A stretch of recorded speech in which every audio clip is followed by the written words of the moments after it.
í þriðja þátt af Fitness Tips toppþjálfunar. Í dag ætlum við að fara yfir nokkur atriði sem hægt er að flýta fyrir endurheimtandi ferðalög. Eins og við sjáum þá erum við á hótelherbergi núna og við erum í Braga í Portúgal, þar sem ég er með F-liðinu og við erum bara að spila hérna á móti heimamönnum í Evrópukeppninni. Atriðin 5 sem við ætlum að fara í dag til að flýta fyrir endurheimtinni eftir ferðalagi er í fyrsta lagi við viljum fá eitthvað kardió. Því er gott að taka 10–15 mínútur á hlaupabretti, hjóli, jafnvel skíðavélinni eða einhvers konar þannig tæki til bara að fá blóðflæði aftur á stað í líkamann.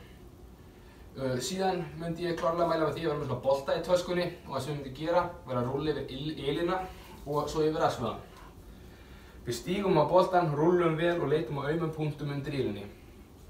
Gott er að taka svona það bil 1 mínútu á hvora hlið og sama á sér stað þegar við erum með boltan á rassinum, þá rúllum við og við tökum hvora rasskinn fyrir sig í 1 mínútu.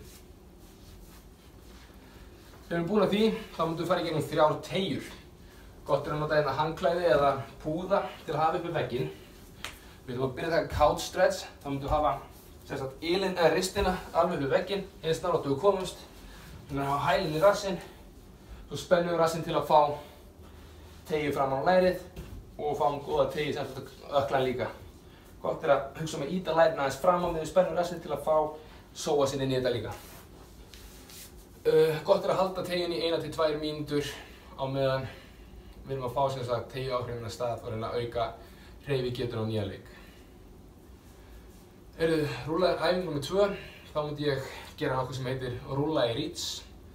Það er þannig, setjast á gólfið, við rúllum okkur tilbaka, tætnast eftir gólfið og svo teygjum okkur fram. Svona snýr þetta hérna, tætna í gólfið og svo fram. 8 stykki af þessu og að lokum myndum við taka prayer stretch sem við setjumst tilbaka á hælana og síðan ýtum mjöðmunum í gólfið og horfum upp í loftið. 8 stykki af þessu.